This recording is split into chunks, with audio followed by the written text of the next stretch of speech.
Judul, Mari Jatuh Cinta. Novel, Assalamualaikum Cinta. Penulis, Naya R. Episode 8. Pukul 6.30, Amara dan teman-temannya telah rapi dengan pakaian kerja. Mereka berlima sarapan mie instan. Di lemari dapur dan kulkas tersedia kebutuhan untuk memasak. Tetapi, mereka masih merasa lelah jika harus masak yang berat-berat. Akhirnya mereka memilih memasak yang praktis saja. Begitu selesai sarapan, terdengar ketukan di pintu. Mereka berlima saling pandang. Siapa yang datang pagi-pagi begini? Raisa bangkit dengan tergesa. Begitu pintu dibuka, sosok Sabto telah berdiri di hadapan Raisa. Sudah siap semua, Mbak. Saya ditugaskan untuk menjemput, karena Mbak pasti belum tahu alamat kantor.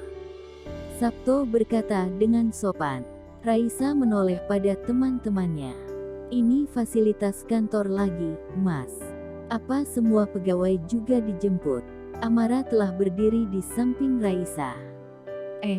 Lihat-lihat situasi dan kondisi aja, Mbak. Sabto tergagap. Baik, Mas. Kami sudah selesai. Akhirnya Amara mengangguk dengan 1000 tanya di dada. Saya tunggu di bawah, ya, Mbak. Ya, Mas. Kami segera turun. Amara mengambil tas selempangnya. Begitu juga dengan keempat temannya. Setelah mengunci pintu, mereka bergegas menuju lift. Jadi nggak sabar ketemu sama bos, Andromeda Group, ya. Lydia berucap begitu pintu lift terbuka. Iya, seperti apa kira-kira orang yang telah begitu baik pada kita? Airin menimpali.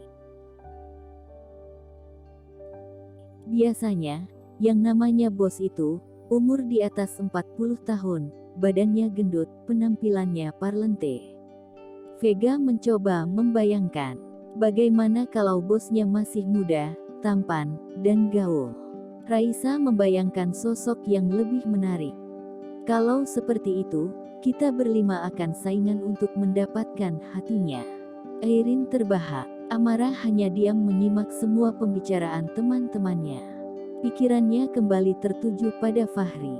Laki-laki itu masih tidak menghubunginya atau menemuinya. Padahal mereka sudah berada di kota yang sama. Hingga mereka masuk ke dalam mobil yang disupiri oleh Sabto, Amara masih sibuk dengan pikirannya sendiri. Celoteh riang teman-temannya yang takjub melihat gedung-gedung pencakar langit, tidak mampu membuat Amara mengalihkan pikirannya. Hingga 1 jam kemudian mereka sampai di sebuah gedung bertingkat, tempat Andromeda Group berada. Untuk 3 bulan ke depan, mereka akan mengaplikasikan ilmu yang telah mereka peroleh di universitas, di perusahaan besar ini. Makasih, Mas Sabto. Serentak kelimanya mengucapkan terima kasih. Dengan senang hati, Mbak. Sabto menjawab dengan sopan.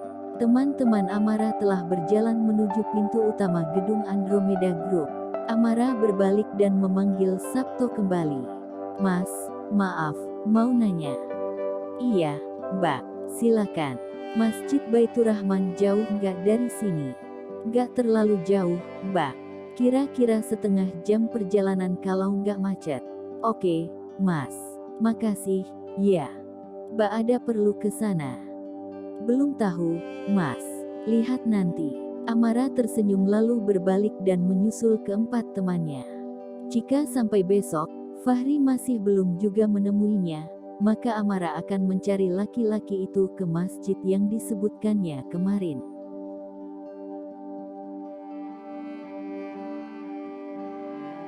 Tetapi, kira-kira ada berapa masjid dengan nama yang sama di Jakarta ini, ya? Mereka disambut oleh resepsionis. Lalu diantarkan ke ruang tunggu. Menurut resepsionis yang memperkenalkan diri sebagai Nafa itu, mereka berlima harus menemui bagian HRD. Tetapi, orangnya belum datang. Jadi mereka berlima disuruh menunggu di ruangan berukuran 4 kali 5 meter itu.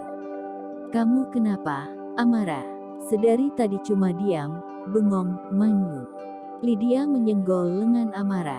Ketiga teman lainnya langsung memandang ke arah Amara dengan tatapan bertanya-tanya. Iya, nggak biasanya Amara kalem. Ayo, ada apa? Raisa ikut menimpali. Nggak ada, cuma masih kangen aja sama papa dan mama. Baru juga ketemu, sudah harus pisah lagi. Ye, yang anak mama. Koor keempat temannya serentak. Amara menarik napas lega, teman-temannya percaya dengan alasannya. Hampir setengah jam menunggu, akhirnya mereka dipanggil Nafa untuk menghadap ke bagian HRD. Sampai di ruangan HRD, terlihat suasana sudah cukup ramai. Mereka menyerahkan surat pengantar dari universitas. Pak Diki langsung membagi mereka berlima ke beberapa divisi. Amara dan Lydia di bagian keuangan, Raisa dan Vega di bagian promosi dan Airin di bagian HRD. Lelaki berusia sekitar 40 tahun itu menerangkan apa-apa saja yang harus mereka lakukan di perusahaan ini selama 3 bulan ke depan. Setelah semuanya paham, laki-laki itu memanggil salah seorang stafnya, Diana, untuk mengantar Amara dan teman-temannya ke divisi masing-masing. Tinggallah Airin seorang diri yang kebetulan dapat job di bagian HRD. Amara dan teman-temannya memperkenalkan diri di ruangan mereka akan magang. Para pegawai menerima mereka dengan baik dan ramah. Satu hal yang cukup mengherankan bagi Amara dan teman-temannya, semua pegawai perempuan pada umumnya memakai jilbab. Rasanya, jarang-jarang juga perusahaan besar seperti ini, para pegawainya berpenampilan Islami seperti yang mereka lihat ini. Ternyata perusahaan Andromeda Group ini memiliki beberapa usaha berskala nasional dan internasional. Beberapa di antaranya adalah ekspor-impor, ekspedisi, outsourcing dan beberapa usaha lainnya. Gedung tempat mereka magang ini kebetulan mengurus bagian ekspor dan impor. Ketika azan zuhur berkumandang, semua aktivitas kantor dihentikan.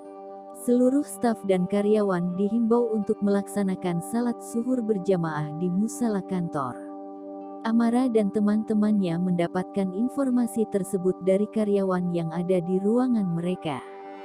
Dan masih menurut karyawan yang bernama Wulan itu, setiap Jumat, di pekan pertama ada pengajian untuk seluruh karyawan. Mereka berlima semakin penasaran, ingin melihat rupa si bos yang katanya masih sangat muda itu. Ketika makan siang di kantin, mereka masih menceritakan hal-hal menarik yang telah mereka dengar tentang perusahaan Andromeda Group ini. Hal-hal menarik yang rasanya akan sulit ditemukan pada perusahaan lain. Sore hari, setelah salat Asyar, karyawan yang pekerjaannya telah selesai boleh meninggalkan kantor. Amara dan teman-temannya bergegas memesan taksi online. Mereka merasa tidak enak jika harus dijemput lagi oleh supir perusahaan. Benar saja, begitu taksi pesanan mereka datang, Sabto juga sampai di lobi kantor dan memanggil Amara. Amara mengatakan jika mereka telah memesan taksi online. Sabto terlihat bingung, tetapi Amara meyakinkan bahwa mereka akan baik-baik saja. Amara juga berpesan agar tidak usah lagi mengantar jemput mereka. Tetapi, Sabto tidak menjawab apa-apa. Laki-laki itu hanya berdiri di pintu utama melepas kepergian Amara dan teman-temannya. Malam hari, ketika teman-temannya telah tertidur pulas, Amara berjalan keluar kamar. Ia duduk di kursi yang ada di balkon. Dipandanginya ponselnya dengan resah. Fahri masih tidak menghubunginya. Apakah ia memang tidak berarti apa-apa bagi laki-laki itu? Entah mengapa, ada yang terasa sakit di dada Amara. Sudah 2 hari ia berada di Jakarta, tetapi laki-laki itu masih tidak berusaha menemuinya. Apakah menjadi seorang Garin demikian sibuknya? Amara juga tidak mengerti, mengapa tiba-tiba ia mengharapkan pertemuan dengan Fahri. Tidak mengapa jika laki-laki itu masih menjadi Garin. Amara akan menerimanya. Amara juga sudah berniat untuk menceritakan tentang hubungan mereka kepada teman-temannya. Amara akan mengakui dengan jujur, jika ia telah menikah. Menikah dengan seorang Garin. Amara tersenyum, meski cairan hangat tiba-tiba mengalir dari sudut-sudut matanya. Sungguh, ia rindu. Ia rindu ingin bertemu dengan laki-laki sederhana itu. Besok, sepulang kerja, Amara akan mendatangi Masjid Baitur Rahman. Amara akan menemui Fahri dan menanyakan mengapa laki-laki itu tidak mencarinya.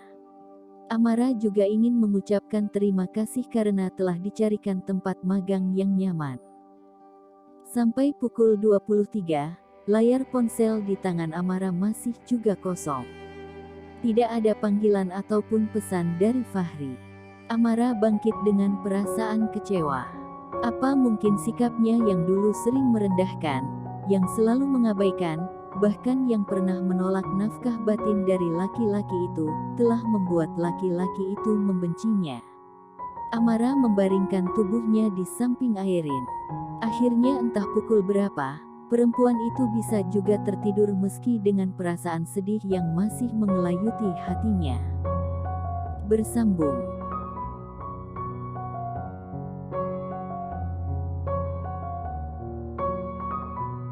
Terima kasih untuk yang telah membaca cerita ini di KBMF. Alhamdulillah, berkah Allah, cerita Amara dan dukungan dari sahabat Amara semuanya telah mengantarkan Uni ke posisi 60 di KBMF. Berapapun peringkat yang diperoleh, Tetal harus disyukuri dan dijadikan sebagai penyemangat dalam menulis. Kisah ini sisa 8 part lagi insya Allah. Dan semoga akhir Juni, bagi yang tidak mengikuti kisahnya di KBMF, sudah bisa memeluk novelnya. Bersambung dulu ya, sahabat Arif Yohamar. Jangan lupa, like, komen dan subscribe channel ini. Matur nuwun, terima kasih, thank you. Gumawo.